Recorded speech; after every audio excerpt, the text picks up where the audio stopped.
हाँ, तो आज का जो नया टॉपिक है हमारे पास वो है एबनॉर्मल हार्ट साउंड। ठीक है ना। हमने कार्डिक साइकिल पढ़ा पहले। कार्डिक साइकिल में हमने ये बात की कि ड्यूरिंग सिस्टोली क्या होगा, ड्यूरिंग डायस्टोली क्या होगा, इसके बारे में हमने बात की। ड्यूरिंग सिस्टोली सिस्टोली जो है ना कौन से वाल्व बंद होते हैं, और ड्यूरिंग डायस्टोली कौन से वाल्व जो है ना वो बंद होते हैं। ठीक है ना। फिर हमने सिस्टोली में मजीद हमने बात की थी कि आइसोवॉल्यूमेट्रिक कंट्रैक्शन होगा, जो हमने अर्ली सिस्टोली की बात की थी कि आइसोवॉल्यूमेट्रिक कंट्रैक्शन का दूसरा नाम है अर्ली सिस्टोली। ठीक है ना। और जो उसका क्या नाम है, इसका रैपिड इजेक्शन फेज हमने बात की, उसको मिड सिस्टोलिक फेज भी बोलते हैं। और इसके अलावा जो है ना हमने स्लो इजेक्शन फेज के बारे में हमने बात की थी, इसको हम लेट सिस्टोलिक फेज कहते हैं। ठीक है। ये तो सिस्टली की हमने बात की। डायस्टली में हमने बात की थी कि हमारे पास आइसोवॉल्यूमेट्रिक रिलैक्सेशन होगा, इसको हमने अर्ली डायस्टली फेज का नाम भी दिया था। ठीक है। और फिर इसके बाद जो है ना हमने रैपिड वेंट्रिकुलर फीलिंग की बात की थी, फिर स्लो वेंट्रिकुलर फीलिंग की बात की। अब इन दोनों को जो है ना हम दूसरा नाम हम ये कहते हैं कि ये मिड डायस्टोलिक फेज है। ठीक है। फिर इसके बाद जो है ना हमने एट्रियल सिस्टली की बात की थी, उसको हमने लेट डायस्टली का नाम दिया था। ठीक है। तो कार्डिक साइकिल की हमने बात की। फिर इसके बाद हमने कल जो है ना हार्ट जो नॉर्मल हार्ट साउंड है उनकी बात हमने की। S1 पढ़ा था, S2, S3, S4। हमने कहा था कि S1 S2 जो है ना वो नॉर्मल है, S3 S4 नॉर्मल भी हो सकते हैं, नॉर्मल भी हो सकते हैं। ठीक है ना। तो जो S3 है S4 है इसके बारे में हमने बात की। आज का जो हमारा जो टॉपिक है वो है एबनॉर्मल हार्ट साउंड। कि हमारे पास एबनॉर्मल हार्ट साउंड कैसे, हम डिटेल में अब इसके में जाएंगे। ठीक है। लेकिन इसकी तरफ मैं बाद में आऊंगा। ठीक है ना। जो मरमर है, मरमर का मतलब होता है एबनॉर्मल हार्ट साउंड। पहले जो कल हमने बात की थी ना, हमने एबनॉर्मल हार्ट साउंड की बात हमने की थी S3 S4। फिर इसके बाद जो हमने कहा था कि जो स्नैप है, क्लिक है, और पेरिकार्डियल रब है। ठीक है ना। पेरिकार्डियल नॉक है। ये हमने कहा था कि ये हम कल करेंगे। ठीक है ना। तो ये जो क्लिक है, ये पहले हम ये कर देते हैं, बाद में फिर हम मरमर की तरफ जाएंगे। ठीक है। तो जो क्लिक है, क्लिक, ये भी एबनॉर्मल हार्ट साउंड है, लेकिन ये कब प्रोड्यूस होगा, जब आपका कार्डियक का वॉल्व जो है ना वो ओपन होता है। Normally opening heart of the opening of the valve, ये जो आपका हार्ट का जो वॉल्व है ये ओपन होती है नॉर्मली, तो ये कोई आवाज प्रोड्यूस नहीं करता है। ठीक है। लेकिन जब भी कोई भी एक हार्ट जो है ना वो ओपनिंग टाइम में साउंड प्रोड्यूस करे, तो इसका मतलब ये है कि अब ये पैथोलॉजी है। अब हमने ये देखना है कि ये ड्यूरिंग सिस्टली जो है ना ये प्रोड्यूस करता है या ड्यूरिंग डायस्टली प्रोड्यूस करता है। तो अगर आपका हार्ट का कोई भी मतलब वॉल वो ओपनिंग टाइम में कोई साउंड प्रोड्यूस करे, और वो ड्यूरिंग साइस ड्यूरिंग सिस्टली हो, ठीक है ना, तो उस साउंड को हम कहेंगे क्लिक। ठीक है ना। तो ये देखिए, it is an abnormal heart sound they produce due to opening of abnormal cardiac wall during systole। ठीक है ना। अब आप लोगों ने ये देखना है कि ड्यूरिंग सिस्टली हमारे पास कौन से वाल्व ओपन होते हैं। ठीक है ना। अब जैसे कि हमने कहा था कि जब आपका हार्ट कंट्रैक्ट होता है तो इस साइड पे जो है ना हमारे पास जो पल्मोनरी वाल्व है वो ओपन होती है, और इस साइड पे जो एयोटिक वाल्व है वो ओपन होती है। तो अब आप लोगों ने इस चीज को कैलकुलेट करना है। ठीक है। मतलब रटा नहीं लगाना है। अब आप लोगों ने कार्डियक साइकिल पढ़ा हुआ है। अब कार्डियक साइकिल में ये है, आप लोगों ने देखा है कि कौन सा जो है ना सिस्टली वाल्व ओपन होते हैं, कौन सा डायस्टली में। ठीक है ना। और जो सिस्टली में हमारा हार्ट कंट्रैक्ट होता है और डायस्टली में हमारा हार्ट जो है ना वो रिलैक्स होते हैं। ठीक है ना। तो अब आप लोगों ने देखा कि ड्यूरिंग सिस्टली आपके पास दो ही वाल्व ओपन होते हैं, एक पल्मोनिक वाल्व और एक एयोटिक वाल्व। ठीक है। तो जब opening of this valve the sound will produce, then we can say this is abnormal heart sound. और ये जो हार्ट साउंड है ये प्रोड्यूस हुआ ड्यूरिंग सिस्टली, और इसको हम कहेंगे क्लिक। ठीक है। तो देखिए वही चीज मैंने यहाँ पे लिखी हुई है, पल्मोनरी वाल्व जो पल्मोनिक वाल्व है, ठीक है, एयोटिक वाल्व है। ठीक है।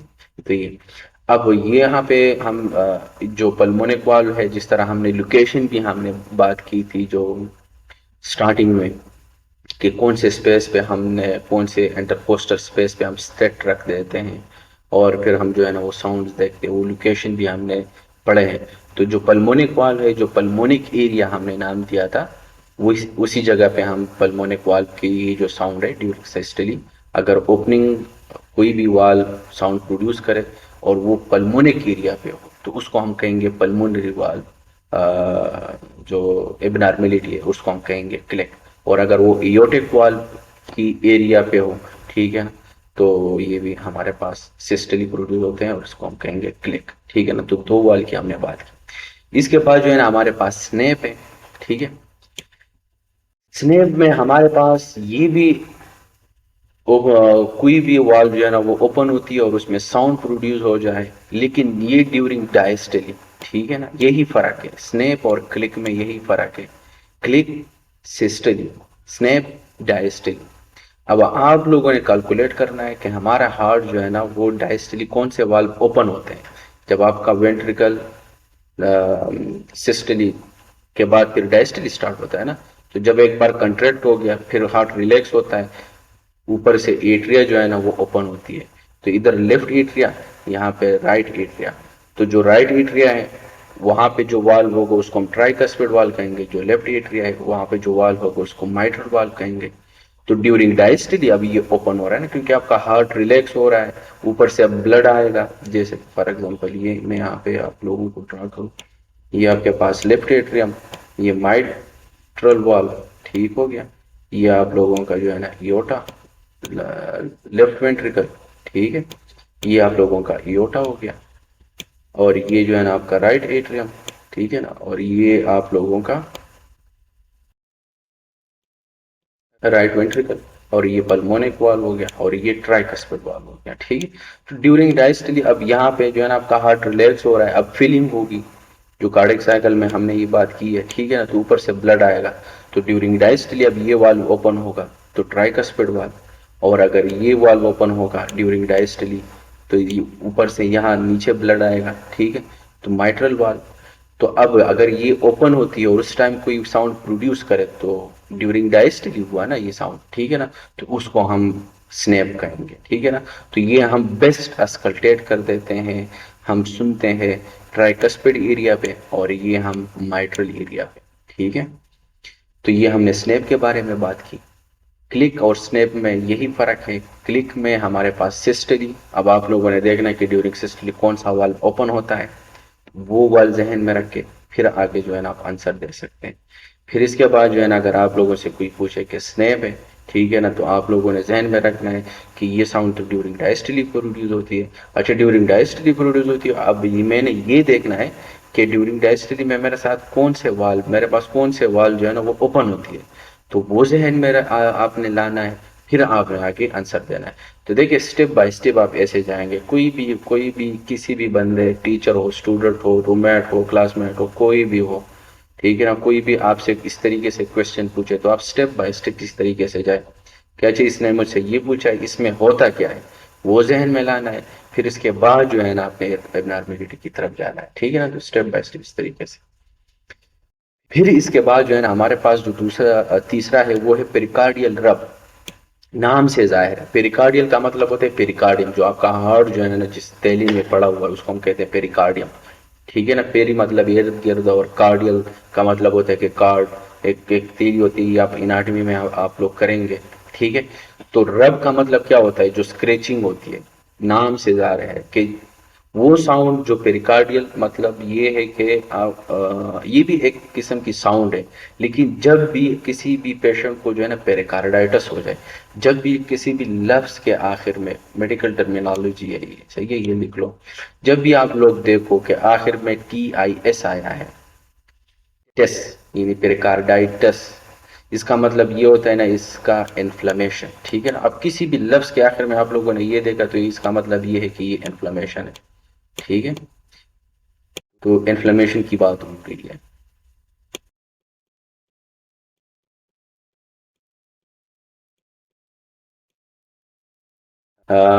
पेरिकार्डाइटिस, ठीक है ना, वास्कुलाइटस, ठीक है ना, वेसल की जो है ना इन्फ्लेमेशन, पेरिकार्डाइटिस का मतलब ये था कि पेरिकार्डियम की इन्फ्लेमेशन, ठीक है ना। इसके अलावा जो है ना अगर आप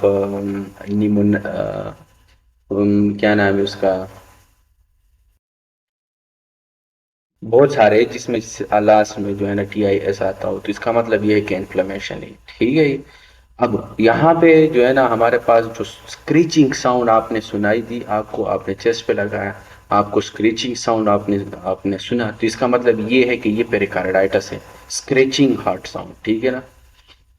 तो ये पेरिकार्डियल, अब पेरिकार्डियल नॉक किसको कहते हैं, ये भी एक साउंड है, लेकिन ये बहुत जल्द जो है ना ये साउंड जो है ना, हार्ट का मतलब होता है एब्रप्ट स्टॉप, ठीक है ना, अचानक जो है ना वो जल्दी बंद हो जाती है। लेकिन ये हमारे पास ड्यूरिंग डायस्टोली होती है, और ये फीचर है किस चीज का, कंस्ट्रक्टिव पेरिकार्डाइटिस का। अब ये दोनों देखें नाम से जाहिर है ये भी पेरिकार्डियल, लेकिन ये रब है, स्क्रीचिंग, और ये पेरिकार्डियल नॉक है, इस तरह वो नहीं करते नॉक नॉक फिर स्टॉप हो जाती है, इसी तरीके से, ठीक है ना। तो ये भी नाम से जाहिर है, ठीक है ना। तो कंस्ट्रक्टिव पेरिकार्डाइटिस जब भी किसी पेशेंट को हो तो वो इसी तरीके से आपके पास साउंड प्रोड्यूस करेगा। बाकी ये जो है ना ये पेरिकार्डाइटिस हो गया, कंस्ट्रक्टिव पेरिकार्डाइटिस हो गया, ये पैथोलॉजी में हम करेंगे, ये बहुत बड़ा टॉपिक है, ये मतलब एक छोटी चीज नहीं है कि मैं अभी जो है ना आप लोगों को ये एक्सप्लेन करूँ साथ साथ में, नहीं, ये हम पैथोलॉजी में सेपरेट जो है ना वो हम वहाँ पे एक्सप्लेन करें। यहाँ पे सिर्फ आप लोगों ने जहन में रखना है, ठीक है ना, कि यहाँ पे कौन सा साउंड जो है ना वो प्रोड्यूस होती है, ठीक हो गया। अब हम चलते हैं मरमर की तरफ, ठीक है, मरमर, हाँ जी। तो जो मरमर है ना, मरमर का मतलब यही है कि एबनॉर्मल हार्ट साउंड, ठीक है। अब आप लोगों ने देखे जब भी किसी भी जगह पे कोई भी क्वेश्चन देखे, पेपर में बैठे हुए हो या किसी बंदे ने आपसे पूछा है या आप वार्ड में हो, ठीक है, और आपसे किसी प्रोफेसर ने आपसे पूछा है कि ये हमें बताए कि ये सिस्टोलिक मरमर है या पेन सिस्टोलिक मरमर है या होलो सिस्टोलिक मरमर है या मिड सिस्टोलिक मरमर है या लेट सिस्टोलिक मरमर है, ये नहीं, अगर माइट्रल स्टीनोसिस हो या आप देखे माइट्रल रिगर्जिटेशन हो, ट्राइकस्पिड जो है ना वो स्टीनोसिस हो या ट्राइकस्पिड रिगर्जिटेशन हो, पल्मोनिक स्टीनोसिस हो, पल्मोनिक वाल रिगर्जिटेशन हो, एओर्टिक वाल स्टीनोसिस हो, एओर्टिक वाल रिगर्जिटेशन। अब इनमें आपको साउंड का कैसे पता चलेगा कि इसमें ये सिस्टोलिक हार्ट साउंड है या डायस्टोलिक हार्ट साउंड है, हैं? आपको कैसे पता चलेगा? आप लोगों ने कार्डियक साइकिल पढ़ी है, ठीक है ना, कार्डियक साइकिल में आप लोगों ने देखा है कि कौन से फेज में हमारे पास कौन से सिस्टोलिक में कौन से फेजेस थे, डायस्टोलिक में कौन से थे, उसको इसके लिए हमने अलग अलग नाम भी दिए थे, ठीक है। तो अगर आप लोगों को जहन में वो कार्डियक साइकिल है सही है, पीछे से वो कॉन्सेप्ट स्ट्रांग है, तो आगे जो है ना फिर आपने इस चीज को सिर्फ देख के और कैलकुलेट करके आपने आंसर देना, और वो आंसर ठीक होगा, ठीक है ना, अगर आप लोगों को पीछे से होया। अब वो कैसे हैं अभी आप लोगों से मैं पूछूंगा, ठीक है ना, और आप लोगों ने मुझे बताना है कि हाँ इसमें अगर मैं पूछूं कि ये जो इयोटिक स्टीनोसिस है फॉर एग्जांपल, तो उसमें कौन सा हार्ट साउंड होगा, सिस्टोलिक होगा या डायस्टोलिक होगा, ठीक है। तो अभी अभी आप लोगों ने मुझे बताना है ये चीजें। पहले मैं सिस्टोलिक मरमर की बात करूं, फिर हम जो है ना आगे चलते हैं, आगे मैं फिर आप लोगों से क्वेश्चन पूछूंगा। सिस्टोलिक मरमर का ये मतलब होता है कि आपका एब्नॉर्मल हार्ट साउंड प्रोड्यूस हो जाए लेकिन ड्यूरिंग सिस्टोली, ठीक है, उसको हम सिस्टोलिक मरमर कहेंगे। अब इस सिस्टोलिक मरमर में हमारे पास पेन सिस्टोलिक मरमर भी है, ठीक है ना, होलो सिस्टोलिक मरमर भी है। पेन सिस्टोलिक मरमर को होलो सिस्टोलिक मरमर भी कहते हैं। अब पेन का मतलब ये होता है ना कि हर एक फेज में, पेन का मतलब होता है कि ये अर्ली में भी होगा, मिड में भी होगा और लेट में भी होगा। जब भी आप लोग पेन वो देखो ना पेन, ये तो इसका मतलब ये कि इसमें ये सारे फेजेस। और अगर जिस तरह हमने कार्डियोलॉजी में जब हम ईसीजी कर रहे थे, अगर आप लोगों को याद हो, हमने कहा था कि वो ट्रांसम्यूरल था, सॉरी वो ट्रांसम्यूरल था, ठीक है। तो वहां पे हाँ उसके साथ इसको वो ना करो, लेकिन जब भी आपके पास पेन आ जाए ना, पेन जहन में रख ले कि ये सारे तीनों फेज में ये साउंड प्रोड्यूस होगा, तो उसको हम पेन सिस्टोलिक मरमर कहेंगे या होलो सिस्टोलिक मरमर कहेंगे। डिफरेंट बुक्स ने ये डिफरेंट नाम दिए। चाहे कोई आपसे बस डायरेक्ट यही पूछेगा कि सिस्टोलिक मरमर है, ठीक है, कोई आपसे ये पूछेगा कि पेन सिस्टोलिक मरमर है, कोई आपसे ये पूछेगा वो पेन सिस्टोलिक मरमर बताएगा ही, वो कहेंगे कि ये होलो सिस्टोलिक मरमर। तो कहने का मकसद ये है कि एक चीज के ये नाम है। दूसरा ये है कि वो साउंड जब हमारे पास मिड सिस्टली में प्रोड्यूस होता है, ठीक है, जब वो मिड सिस्टली में प्रोड्यूस होते हैं, जैसा कि हमने कार्डियक साइकिल पढ़ा, पहला फेज अर्ली सिस्टोलिक फेज था, दूसरा जो था वो मिड सिस्टोलिक था, और जो दूसरा था वो वेंट्रिकुलर इजेक्शन था, ठीक है ना। तो उस टाइम जो साउंड प्रोड्यूस, तो वहां उस टाइम उसको हम मिड सिस्टोलिक मरमर कहेंगे या इजेक्शन सिस्टोलिक मरमर या फंक्शनल फ्लो मरमर। अब नाम से सारे जाहिर है। इजेक्शन का मतलब ये है कि आप अपने वेंट्रिकल से जो है ना ब्लड वॉल्यूम बाहर निकालते हो, तो आप इजेक्ट कर देते हो ना, बाहर निकालते हो, तो इसलिए इसका जो है ना, और उस टाइम जो साउंड प्रोड्यूस हो जाए, इजेक्शन सिस्टोलिक मरमर, ठीक है। फंक्शनल फ्लो मरमर, इसके बारे में हम बात करेंगे नेक्स्ट टॉपिक, हम इसके बारे में ही है, वो हम करेंगे। फंक्शनल फ्लो का मतलब क्या होता है कि जो फ्लो है ना वो उसके फंक्शनल में कोई मसला आया हुआ है, और उस टाइम जब साउंड प्रोड्यूस हो जाए तो उसको हम फंक्शनल फ्लो मरमर कहेंगे, ठीक है। फिर इसके बाद लेट सिस्टोलिक मरमर है ये, ठीक है। फिर इसके बाद हमने तो सिस्टोलिक मरमर की ये तीन हमने बात की, ठीक है ना। अब डायस्टोलिक की तरफ हम आते हैं, ठीक है ना। तो डायस्टोलिक में हमारे पास अर्ली डायस्टोलिक मरमर है, मिड डायस्टोलिक मरमर है, मशीनरी मरमर है। और ये मशीनरी मरमर आपके पास जो है ना, ये सिस्टली और डायस्टली दोनों में आपके पास आपको सुनाई देगा, ठीक है। अब हम आते हैं ना, जो मैकेनिज्म है, जो मरमर की, ये जो मरमर प्रोड्यूस होती है, इसका जो मैकेनिज्म है, ये कैसे प्रोड्यूस होती है, इसके बारे में हम बात करेंगे। तीन चीजें आप लोगों ने जहन में रखने, वो ये है कि या तो वाल्व खराब होगा, वाल्व खराब होगा और फ्लो जो है ना वो एबनॉर्मल हो, तो एक बात तो ये हो सकती है, तो उस टाइम साउंड प्रोड्यूस होगा, ठीक है। अगर वाल्व सही है लेकिन फ्लो जो है ना वो एबनॉर्मल हो चुकी है, तो उस टाइम भी एक साउंड प्रोड्यूस होगा, पहली बात। दूसरी बात कि अब फ्लो जो है ना वो नॉर्मल है लेकिन वाल्व जो है ना वो एबनॉर्मल है, ठीक है।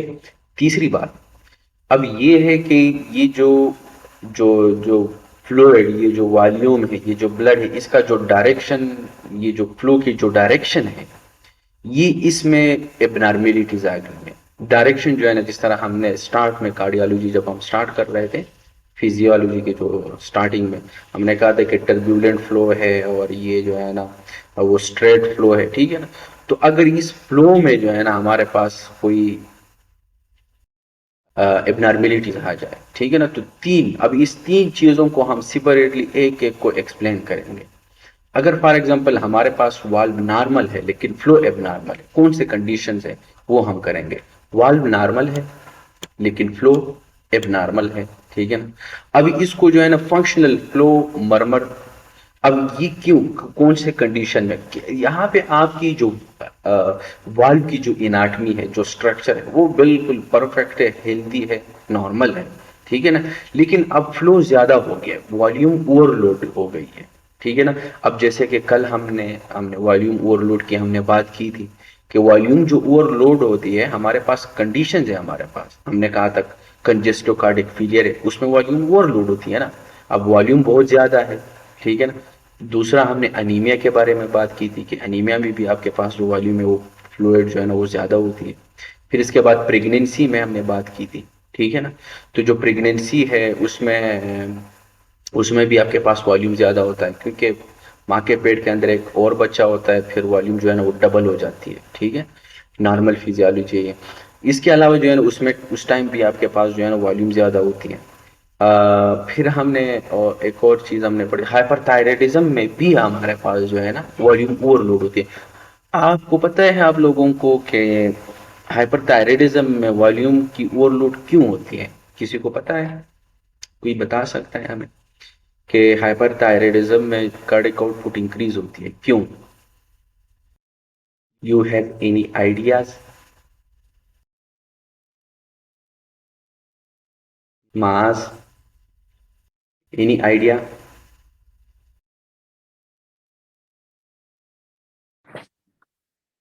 हम्म, नौसरा। Rani, any idea?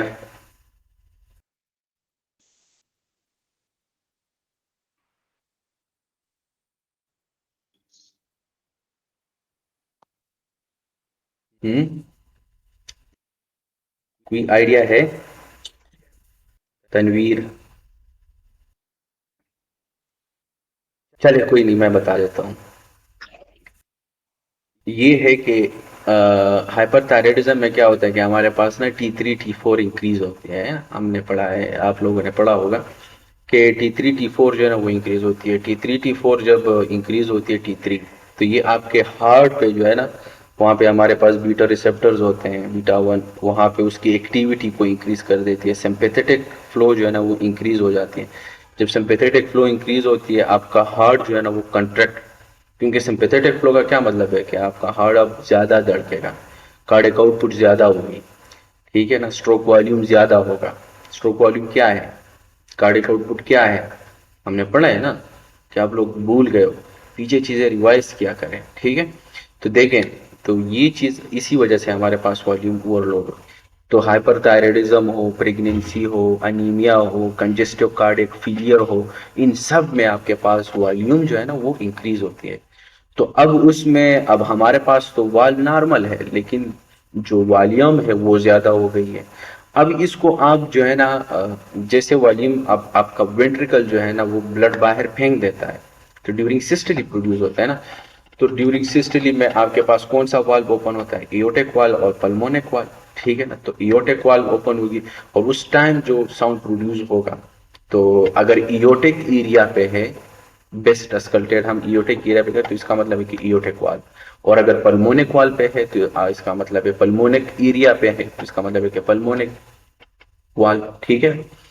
अब लेकिन फ्लो नॉर्मल है, वही चीज मैंने यहाँ पे लिखी है। कंजेस्टिव कार्डियक फेलियर हो, एनीमिया हो, हाइपरथायराइडिज्म हो, आप आईवी इन्फ्यूजन, किसी मरीज को आप आईवी इन्फ्यूजन ज्यादा दे दो, हद से ज्यादा दे दो, ठीक है ना, इयोटिक स्टीनोसिस हो, ठीक है ना, ये बात मैं भूल गया था। हुक्म हो, हुक्म, हुक्म का क्या मतलब होता है, हाइपरट्रोपिक, एच ना मतलब हाइपरट्रोपिक, ओ ना मतलब ऑब्स्ट्रक्टिव, सी ना मतलब कार्डियोमायोपैथी, एम ना मतलब मायोपैथी, सी ना मतलब कार्डियो। तो हाइपरट्रोपिक ऑब्स्ट्रक्टिव कार्डियोमायोपैथी, ठीक है ना, ये एक पैथोलॉजी है हार्ट की, कि आपका हार्ट का जो चेम्बर्स है ना वो बड़े हो जाते हैं, हाइपरट्रॉपी होती है। हाइपरट्रॉपी का मतलब ये होता है ना बड़े हो जाना, ठीक है ना। ये हम पैथोलॉजी में करेंगे उस टाइम। अब आपका हार्ट जो है वो हाइपरट्रॉफी हो चुका है, वॉल्यूम अब स्ट्रांग हो चुका है। स्ट्रांग का ये मतलब नहीं है कि ये हेल्दी स्ट्रांग, पैथोलॉजी है, सही है। तो अब कार्डिक आउटपुट जो है ना वो ज्यादा निकलेगा, ठीक है ना, तो वॉल्यूम ज्यादा होगा। तो उस टाइम जब, तो ये देखिए ये फंक्शनल फ्लो, ये नाम से जाहिर है फंक्शनल फ्लो मरमर, मतलब फ्लो का जो फंक्शनल है उसमें हमारे पास मरमर एबनॉर्मल हार्ट साउंड सुनाई दे। अगर वो इयोटिक एरिया पे हो तो इसका मतलब है कि इयोटिक वाल्व इन्वॉल्व है, और अगर वो पल्मोनिक एरिया पे हो तो इसका मतलब ये है कि ये पल्मोनिक वाल्व इसमें इन्वॉल्व है। तो ये चीजें हमने कल भी किया था वैसे, अगर आप लोगों के अगर कंजेस्टिव हार्ट फेलियर, एनीमिया और ये चीजें, ठीक है, इसकी वजह से वॉल्यूम ओवरलोड होती है। फिर अगर हमारे पास इजेक्शन सिस्टोलिक मरमर, हाँ, अगर फॉर एग्जांपल इजेक्शन सिस्टोलिक मरमर अगर इयोटिक एरिया पे हो, ठीक है ना, और मतलब ये किस वजह से हो रहा है, क्योंकि स्टिनोसिस हो रही है, तो इसमें इंटेंसिटी इंक्रीज होगी एंड एक्सपायरेशन, ठीक है ना। और अगर ये हुक्म, हुक्म इयोटिक स्टिनोसिस और हुक्म में यही फर्क है, सही है, ठीक है ना। वहां पे भी इजेक्शन सिस्टोलिक मरमर होगा, इधर भी इजेक्शन सिस्टोलिक मरमर होगा। ये भी इयोटिक एरिया पे है, ये भी इयोटिक एरिया पे है, लेकिन फर्क सिर्फ एक ही है, क्या है, कि जो इंटेंसिटी है ना ये इंक्रीज होगी इन एक्सपायरेशन, और यहाँ पे जो इंटेंसिटी है वो डिक्रीज होगी इन एक्सपायरेशन, बस यही फर्क है, ठीक है। इसके अलावा जो है ना, अब ये तो हमने इयोटिक एरिया की हमने बात और ये की अगर पल्मोनिक एरिया पे हो, तो पल्मोनिक एरिया में हमने जिस तरह ऊपर हमने बात की थी इयोटिक में ना, कि ईओटक एरिया में अगर आपके पास ये हो तो हमारे पास जो कंडीशंस हो सकते हैं वो कंजेस्टिव कार्डिक फेलियर, एनीमिया, ये सारी चीज़ एक्सेट्रा एक्सेट्रा। लेकिन अगर ये पल्मोनिक वाले एरिया पे हो तो वहां पे हमारे पास कौन सी कंडीशन है, पीएसडी और एएसडी, वेंट्रल सेप्टल डिफेक्ट और एट्रियल सेप्टल डिफेक्ट। मुस्तफीज ये वेंट्रल सेप्टल डिफेक्ट ये है, आप मेरे ख्याल से नहीं थे उस दिन क्लास में। ये आपके पास लेफ्ट वेंट्रिकल है, ये आपके पास लेफ्ट एट्रियम है, ठीक है। ये आपके पास राइट वेंट्रिकल है, ये आपके पास राइट एट्रियम, ठीक है। तो यहाँ पे अगर सुराख हो जाए इन दोनों के दरमियान, इसको हम कहेंगे वेंट्रिकुलर सेप्टल डिफेक्ट, वीएसडी, ठीक है ना। और अगर ये लेफ्ट एट्रियम है और ये राइट एट्रियम है, इसके दरमियान यहाँ पे सुराख हो जाए, ठीक है ना, इसको हम कहते हैं एट्रियल सेप्टम डिफेक्ट, ठीक है। वेंट्रल सेप्टम डिफेक्ट हो या एट्रियल सेप्टम डिफेक्ट हो, तो ये हमारे पास इसमें भी, लेकिन ये पल्मोनिक एरिया पे हमें ये सुनाई दे देता है, ठीक है ना। बाकी ये हम करेंगे, वेंट्रल सेप्टल डिफेक्ट है, एट्रियम सेप्टल डिफेक्ट है, इसके अलावा जो है ना पेटेंट डक्टस आर्टरियोसिस है, ये पैथोलॉजी है, ठीक है ना, ये हम पैथोलॉजी में करेंगे। इसके अलावा जो है ना, अब फ्लो नॉर्मल है लेकिन वाल्व एबनॉर्मल है, फ्लो नॉर्मल लेकिन वाल्व जो है ना वो एबनॉर्मल है, ठीक है। अब हम इसके बारे में बात करेंगे। अब अगर फ्लो नॉर्मल हो और वाल्व एबनॉर्मल हो तो देखिए हमारे पास कौन कौन से वाल्व है, एओर्टिक वाल्व है, पल्मोनिक वाल्व है, माइट्रल वाल्व है, ट्राइकस्पिड वाल्व है, यही है ना। अब या तो स्टेनोसिस होगी, ठीक है, और या तो रिगर्जिटेशन होगी, ठीक है। लेकिन अगर मैं बात करूं एओर्टिक स्टेनोसिस, तो इसमें फ्लो तो नॉर्मल है लेकिन अब वाल्व खराब हो चुकी है, ठीक है ना। अगर फॉर एग्जांपल ये आपके पास लेफ्ट एट्रियम है, ठीक है, ये अब यहाँ पे स्टेनोसिस हुई है,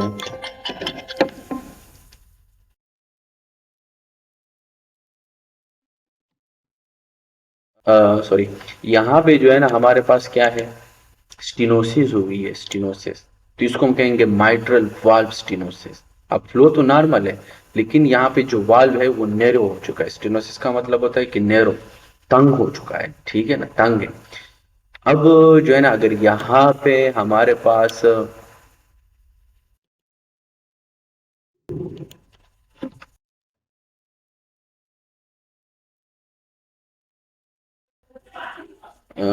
एक मिनट,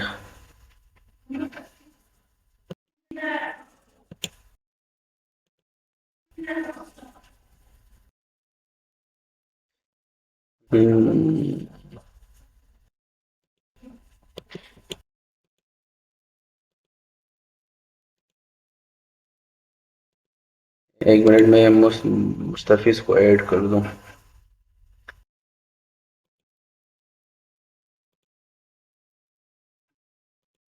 अच्छा, तो समझ आ गई है यहाँ पे।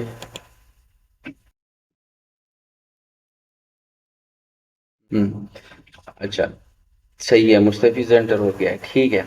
मुस्तफिज, हाँ, तो हम यही बात कर रहे थे मुस्तफिज कि यहाँ पे हमारे पास जो वाल्व है वो स्टेनोसिस हो गई है, ठीक है, और ये इस वाल्व को हम माइट्रल वाल्व कहते हैं, ठीक हो गया। और स्टेनोसिस का मतलब होता है कि नैरो हुई है, ठीक है। तो यहाँ पे ये होगा, और अगर फॉर एग्जांपल ये आपके पास लेफ्ट वेंट्रिकल है और यहाँ पे अब स्टेनोसिस हुई है यहाँ पे, तो ये इयोटिक स्टेनोसिस, वाल जो है ना वो नैरो हो चुकी है, क्योंकि अब वाल में मसला है, ठीक है ना, फ्लो में तो कोई मसला नहीं है, वाल में मसला है। तो ये हमारे पास, फिर इसके बाद इस साइड पे हमारे पास राइट एट्रियम है, ठीक है। इसके बाद जो है ना यहाँ पे अगर हमारे पास स्टेनोसिस हुई है इधर, ठीक है ना, इस वाल में, तो इसका मतलब ये है कि ट्राइकस्पिड स्टेनोसिस। तो देखिए aortic stenosis, pulmonic stenosis, mitral stenosis, tricuspid stenosis, ठीक है ना। अब ये जो है ना यहाँ पे हमारे पास स्टेनोसिस हुई है, पल्मोनिक वाल ये आपके पास जो है ना राइट वेंट्रिकल है, ठीक है ना। और इसके बाद जो है ना यहाँ पे जो वाल्व है उसको हम कहेंगे पल्मोनिक वाल, यहाँ पे स्टेनोसिस हुई है, ठीक है। तो ये हुक्म में हाइपरट्रॉपिक ऑब्स्ट्रक्टिव कार्डियोमायोपैथी में ये होता है ना कि आपका हार्ट जो है ना वो हाइपरट्रॉफी हो गई है यहाँ पे फॉर एग्जांपल, ठीक है ना, पूरे चैम्बर जो है ना वो इस तरफ बंद हो जाती है।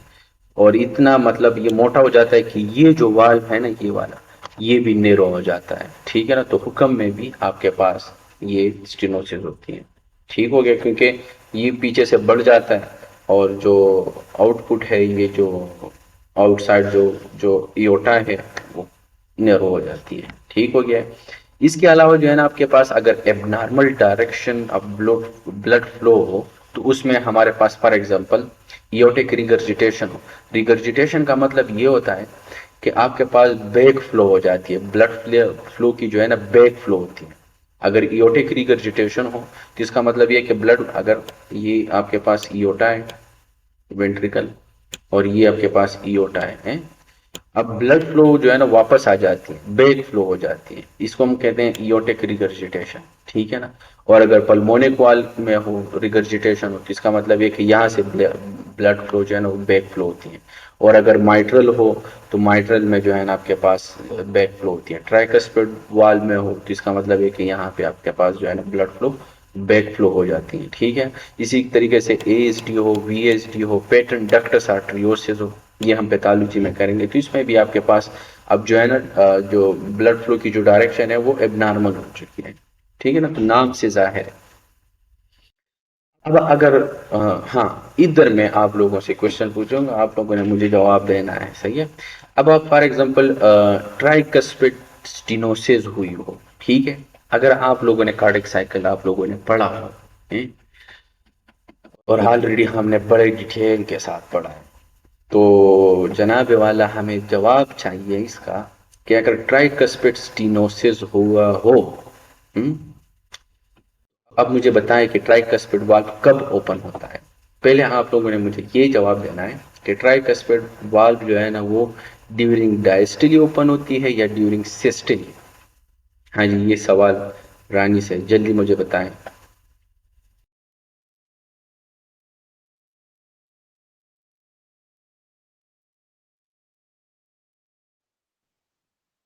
Tricuspid valve during systole open होती है कि ड्यूरिंग डायस्टली?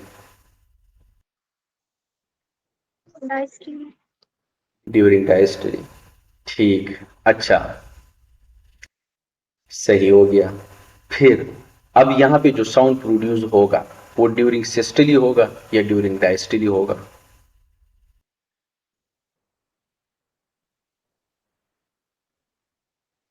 जो साउंड प्रोड्यूस होगा वो भी सही जा रही है। During diastole. अब आपने मुझे ये बताना है कि ये जो वाल्व ओपन हुई है ये अर्ली या मिड या लेट? आपने फेस जहन में रखने हैं ना। आपने कहा था कि ड्यूरिंग डायस्टली ये वाल्व ओपन होती है। अब ड्यूरिंग डायस्टली अगर देखा जाए तो आइसोवॉल्यूमेट्रिक रिलैक्सेशन है, फिर रैपिड वेंट्रिकुलर एजेक्शन है, सॉरी रैपिड वेंट्रिकुलर फिलिंग है, और फिर स्लो वेंट्रिकुलर फिलिंग है। तो अब ये अर्ली डायस्टली साउंड होगा या मिड डायस्टली साउंड होगा या लेट होगा?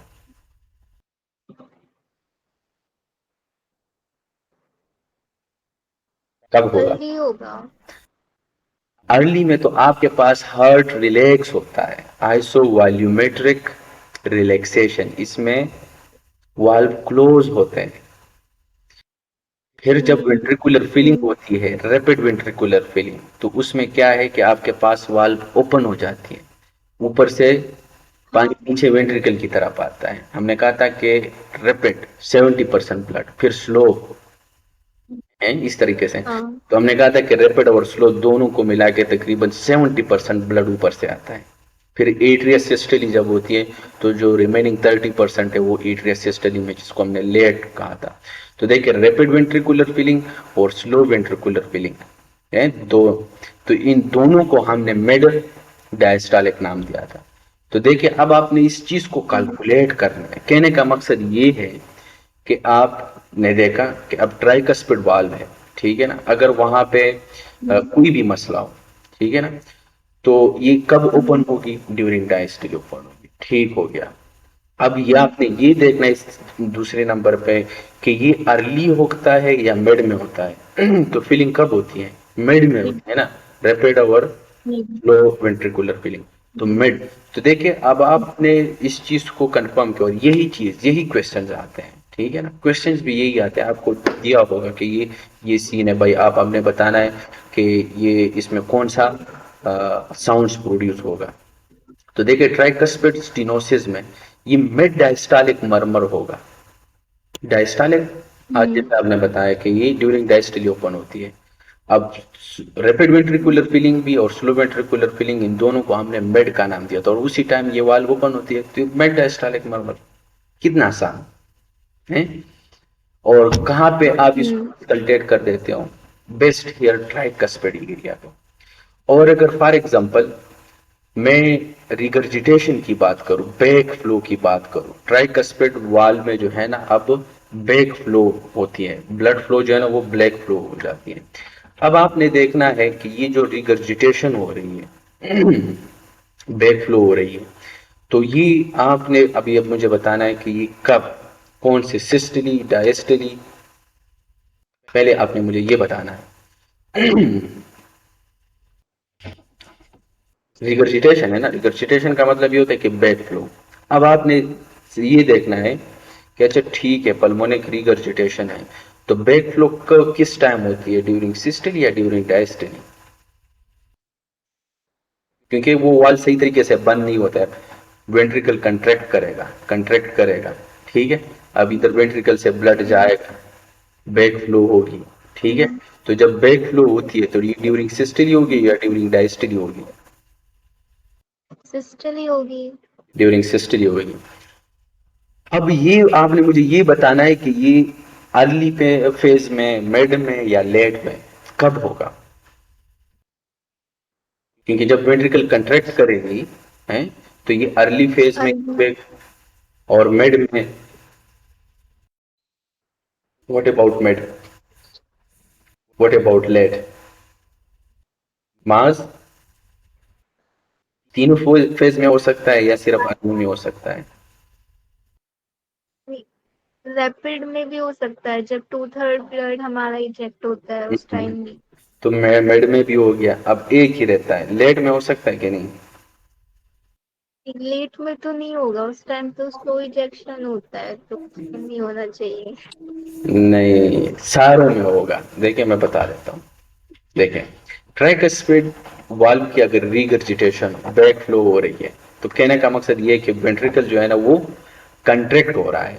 अब ये कौन। अर्ली फेज में भी हाँ। कंट्रैक्ट हो रहा है, मिड में भी हो रहा है, लेट में भी हो रहा है, ठीक है ना। तो यहाँ पे जो हाँ। मर्म, अब जब वेंट्रिकल कंट्रैक्ट हो रहा है, कंट्रैक्ट का मतलब ये है कि सिस्टोलिक है, ठीक है ना। तो अब अर्ली, हम्म। मिड, लेट सब में होगा, ठीक है ना। तो इसलिए इस नाम भी हमने यही रखा है, कौन सा, पेंट सिस्टोलिक मर्मर। कितना आसान है।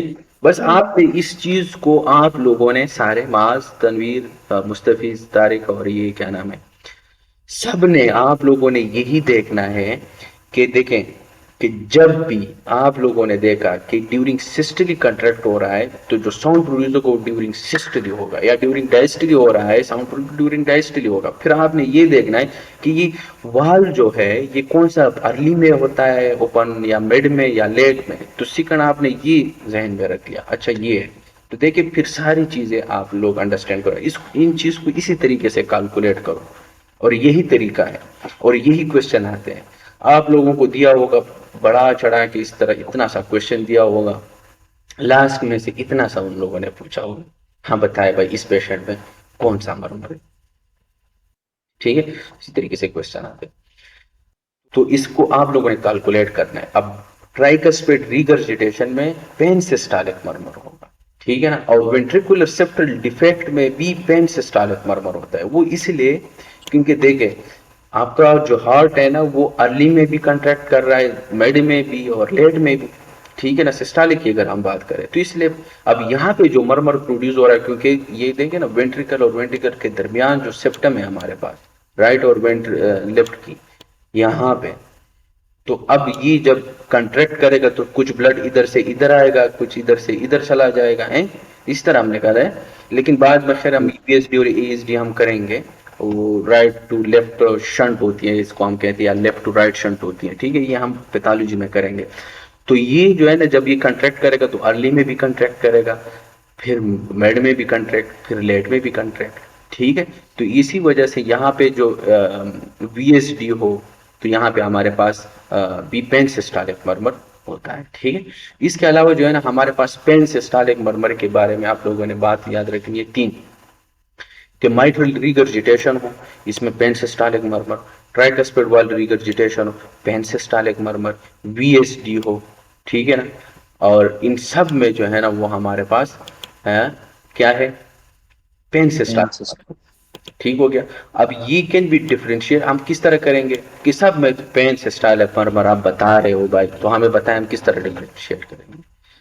तो भाई साहब इसको हम माइट्रल वाल की जगह पे अस्कल्टेट करेंगे तो हम कहेंगे कि माइट्रल वाल रिगर्जिटेशन है, या ट्राइकस्पिड एरिया पे है तो ट्राइकस्पिड एरिया पे रिगर्जिटेशन। और ये तो आप लोगों ने जिस तरह हमने ऊपर पढ़ा कि सिस्टालिक और डायस्टालिक दोनों में होता है। ठीक है, फिर इसके बाद जो है ना अगर मैं पल्मोनिक एरिया की बात करूं, ठीक है ना, तो देखिए वही कॉन्सेप्ट सेम मैकेनिज्म है, बस आप लोगों ने देखना है कि जो पल्मोनिक वाल्व है अगर वहां पे स्टेनोसिस हुई है, ठीक है ना, तो यहाँ पे कौन सा मरमर होगा।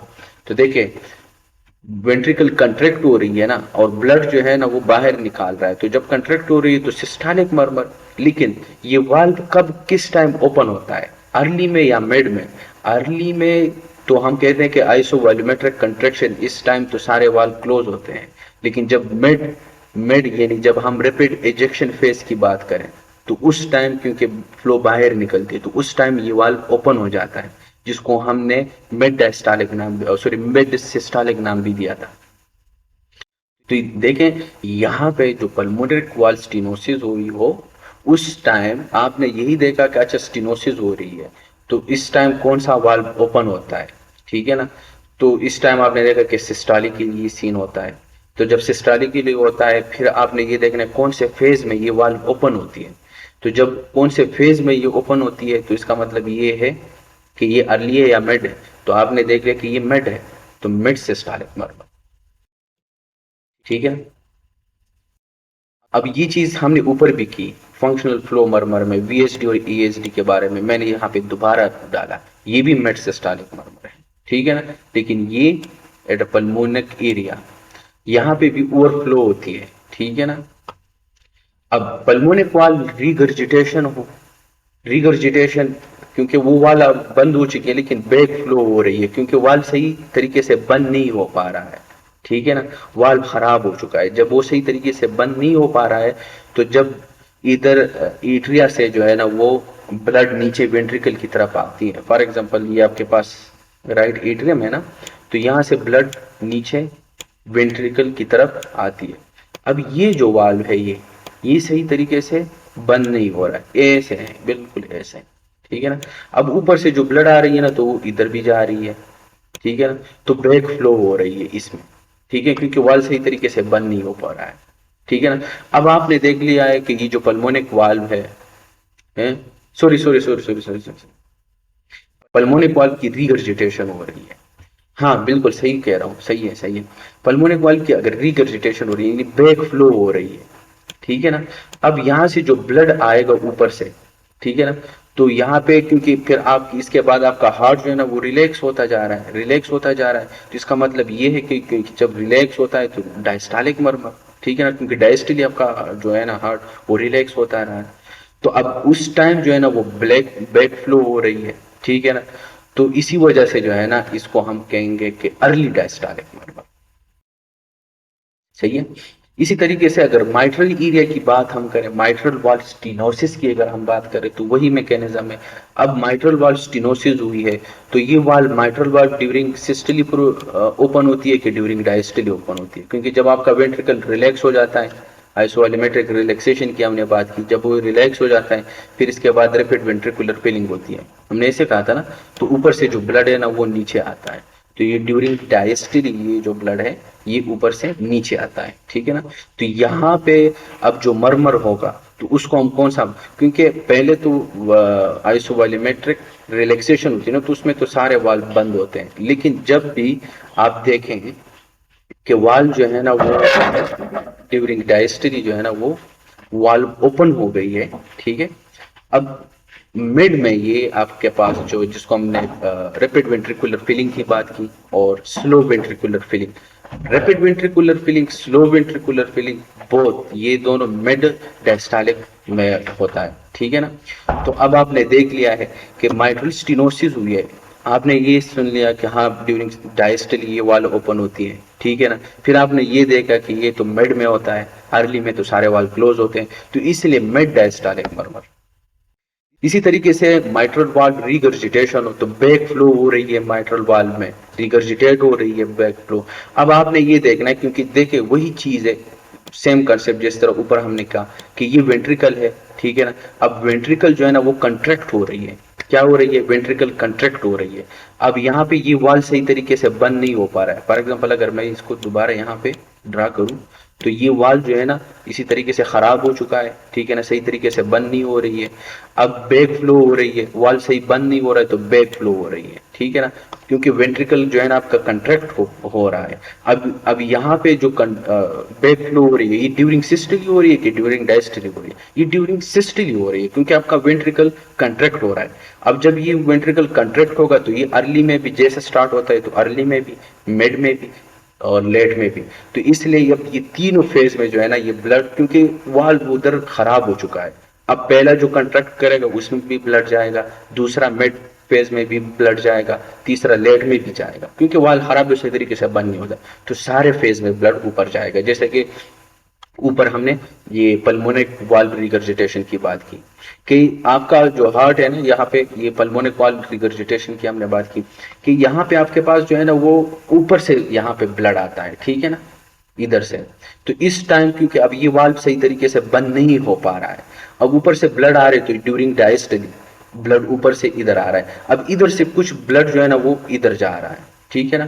तो ये जो है ना ये क्योंकि अर्ली डायस्टालिक में जैसे कि हमने कहा था कि रैपिड वेंट्रिकुलर फेज में आपके पास ब्लड जो है ना ऊपर से नीचे आता है, तो अर्ली डायस्टालिक में आपके पास जो है ना ये हमारे पास ये होता है। और यहाँ पे वही mitral valve regurgitation, pansystolic murmur इसलिए इसको कहते हैं क्योंकि यहाँ पे सिस्टली जब आपका वेंट्रिकल कंट्रैक्ट होता है तो ये अर्ली मिड लेट तीनों फेज में, और इसीलिए इसका हमने नाम दिया था पेन सिस्टालिक मर्मर, या इसको हम कहते हैं होलो सिस्टालिक मर्मर। यहाँ पे मैंने होलो नहीं लिखा है, ठीक है ना, तो ऊपर हमने इसको एक्सप्लेन किया था कि पेन सिस्टालिक हो या होलो सिस्टालिक, इसका ये मतलब होता है, ठीक है। अब माइट्रल वाल्व प्रोलेप्स में ये है कि इसमें भी आपके पास सिस्टालिक मर्मर होता है। प्रोलेप्स का मतलब ये होता है ना कि आपका जो वाल्व है वो बैलून लाइक डायलिटेशन हो गई है, ठीक है ना, तो वो वाल्व सही तरीके से मतलब वो नहीं हो रहा है, बैलून हो गई है, स्वेलअप हो गया है। तो अब ये ड्यूरिंग सिस्टली जो है ना वो आपके पास जब ये क्योंकि स्वेलअप हो चुका है, जब ये कंट्रैक्ट करेगा आपका वेंट्रिकल, ब्लड फ्लो चला जाएगा। अब ये क्योंकि वेंट्रिकल ड्यूरिंग सिस्टली हो रहा है ना ये सारी चीजें, तो इसलिए हम इसको कहेंगे कि ये भी सिस्टालिक मर्मर होगा माइट्रल वाल्व प्रोलेप्स में, लेकिन ये लेट होगा। अब ये जो माइट्रल वाल्व प्रोलेप्स है तकरीबन 10% जो वो है ना नॉक्शियस वुमेन जिसको कहते हैं उसमें ये कॉमन है, ठीक है। तो ये हमने मतलब पल्मोनिक वाल्व की हमने बात की, फिर इसके बाद जो है ना हमने माइट्रल वाल्व की बात की, ट्राइकस्पिड। अब इयोटिक वाल्व की बात रहती है। इयोटिक वाल्व में अगर स्टेनोसिस हुई हो इयोटिक, तो अब आपने देखना है कि इयोटिक वाल्व कब ओपन हो रही है, ड्यूरिंग सिस्टली ओपन होती है। अब आपने ये देखना है कि ये जो वाल्व ओपन हुई है ये अर्ली में होगा या मिड में होगा। तो जाहिर सी बात है ये जो वाल्व ओपन होती है ये मिड में ओपन होती है, नॉट अर्ली। अर्ली में आइसोवॉल्यूमेट्रिक कंट्रैक्शन, उसमें सारे वाल्व बंद होते हैं, तो मिड में फिर जो है ना वो क्या होती है ओपन हो जाती है।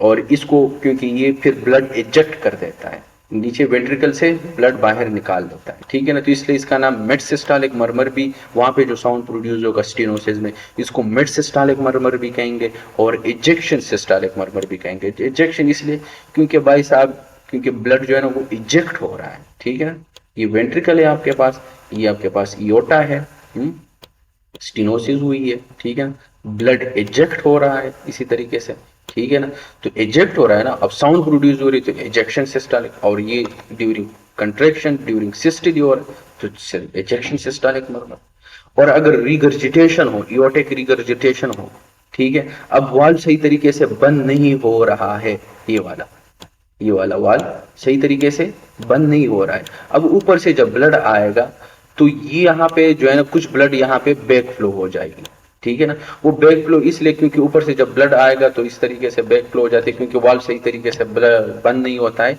और ये जो है ना वो हमारे पास ये अर्ली डायस्टोलिक मरमर होगा, ठीक हो गया है। इसलिए क्योंकि ड्यूरिंग डायस्टली में हमारे पास ये ब्लड जो है ना वो ऊपर चला जाता है बैक फ्लो हो जाती है, क्योंकि वाल्व सही तरीके से बंद नहीं होता है। फिर इसके बाद हुक्म है, ठीक है ना, तो हुक्म में भी आपके पास मिड सिस्टोलिक मरमर होगा, और ये भी क्योंकि हाइपरट्रोफिक ऑब्स्ट्रक्टिव कार्डियोमायोपैथी हुई है, ठीक है ना। अब ये जब हार्ट जो है ना वो ओपन करेगा, सॉरी कंट्रैक्ट करेगा ड्यूरिंग सिस्टली, अब यहाँ पे जो ब्लड वेंट्रिकल से ऊपर जाएगा तो ये भी इजेक्शन सिस्टोलिक मरमर होगा, ठीक है ना। फिर इसके बाद जो है ना पेटेंट डक्टस आर्टरियोसिस, ये तो बहुत मोस्ट कॉमन चीज है, ये एमसीक्यूज है, ये इसको हाईलाइट कर ले। मशीनरी मरमर, पेटेंट डक्टस आर्टरियोसिस हर एग्जाम में ये होता है, ठीक है ना। पेटेंट डक्टस आर्टरियोसिस में मशीनरी मरमर, मशीन की तरह आवाज जब आप देखें सुने तो इसका मतलब ये है कि ये हमारे पास क्या है, पेटेंट डक्टस आर्टरियोसिस। तो ये होते हैं हमारे पास सारे ये चीज़ें। एबनॉर्मल हार्ट साउंड, साउंड्स हमारे ख़त्म हो गए। कल इंशाल्लाह फिर हम जो है ना नेक्स्ट बीआरएस का जो है ना नेक्स्ट टॉपिक हमारे पास है रेगुलेशन ऑफ आर्टेरियल प्रेशर, ये हम करेंगे। सही है, कल वाला टॉपिक ये है। आज के लिए इतना ही।